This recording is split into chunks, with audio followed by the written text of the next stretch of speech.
Hello, everyone. Well, I never thought a day would come when I would agree both with Donald Trump and with Putin's administration. So Trump says that Putin is crazy and is needlessly killing innocent civilians. Agreed!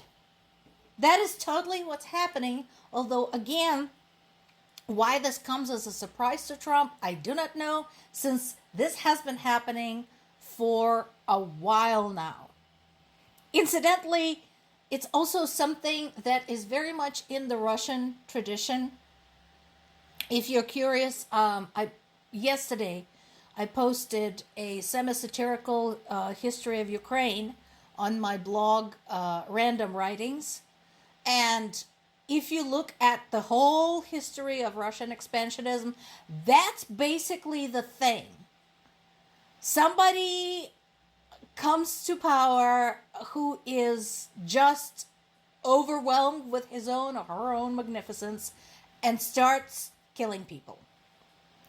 Second, that Trump is emotional. Actually, that's not what they said. They said he was emotionally unhinged. Also agreed. He absolutely is, and he is showing signs of emotional overload. And again, folks, let's make this clear. The reason Trump is so upset is not because he cares about the civilians, not because he cares about the dead in Ukraine. It's not because he cares about the sovereignty of Ukraine or anything like that. Nah. It's because he spent the whole last year saying how he could end the war in Ukraine in 24 hours, and now it's not working. And so he is not going to get the prestige of that happening added to his resume. And that is pissing him off. Right now, we know that between Sunday evening and Monday morning, Russia launched 355 drones against Ukraine, killing 10 people. That we know of. And I will always say that we know of. So please remember, and you can look at this as you look through the past reports about Russia's strikes, that when buildings collapse, people get trapped. Some people are out of home. They might be working third shift because these things happen at night often, because Russia is like that. And so there is often no way for days to tell how many casualties we actually have. So considering how massive this strike was, unfortunately, all we can expect is an increase of that number. Wouldn't surprise me at all. And again, Russia's defense ministry says that this is all in retaliation for Ukraine's bombing out a semiconductor plant, which was a valid military target, and putting Moscow airports out of commission. Again, during that Ukrainian raid, nobody was hurt, nobody was killed. Difference. Also, this is going around through multiple sources. I already saw it. I want to put some clarity on this. So, several U.S. sources are saying that Germany is the last to lift distance restrictions on Ukraine's use of long-range weapons. NBC said that. CNN said that. That is not accurate. It's possible that they themselves have gotten confused in the timeline. So here's what's going on. The decision has been in the works for a long time. It's just that Germans had other stuff going on, like their elections and the corresponding changes in their government.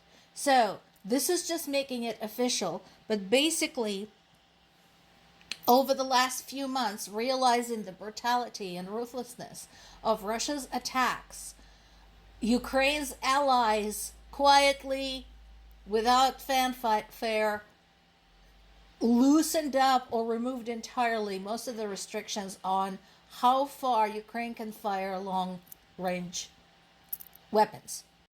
Russia is going to complain about this without a doubt. They will say that this is an act of aggression on the part of the European Union and on the part of NATO members. At this point, I don't think anybody really cares what Russia thinks because, and I'm glad this happened, everybody understood that it is unfair to expect Ukraine to protect the rest of Europe from Russia, which is essentially what it's doing, with its hands tied behind their backs and one foot in a bucket. So, I'm sure there's going to be some additional administrative and logistical details that would go into this. The agreement overall, and Ukraine has been abiding by this, is to use long-range missiles only against military targets. And we have talked about this too. So far, Ukraine had received long-range weapons from the US, UK, and France. ATACMS have been extremely popular. Big thanks for that. They are being used a lot. But also Storm Shadow and Scalp. And basically, since late 2024, when President Biden and other allies loosened up the restrictions, you have seen for yourself the very successful and very precise attacks that Ukraine had carried out, both with those long-range weapons and with their drones. And here's another thing I want to emphasize. So one of the things that Ukrainian military understands, and I think Ukrainian civilians do too, is that things like Patriot missile launchers, ATACMS, etc., HIMARS, all require ammunition. That ammunition is very, very expensive and difficult to transport. So while it's true that they are still relying on foreign aid to get those things in, because it is very difficult to build up production while you're in a state of war, and having the shit bombed out of you every day, Ukrainians are relying on their own drone production. And you have seen this too, very, very successfully, to target Russia's troops, Russia's military installations, airports, factories, oil refineries, and so on and so forth. And again, using kamikaze drones and fakes to disrupt their air traffic.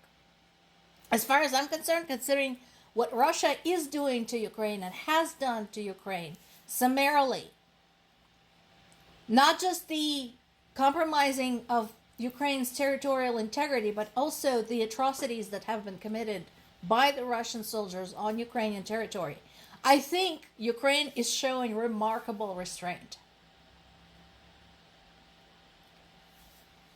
Right now, things, I think, are kind of in limbo. I think it's been understood by everyone what Ukraine has been saying for years and years and years now, that it is useless to try and negotiate with somebody like Russia, that all they understand is brute force.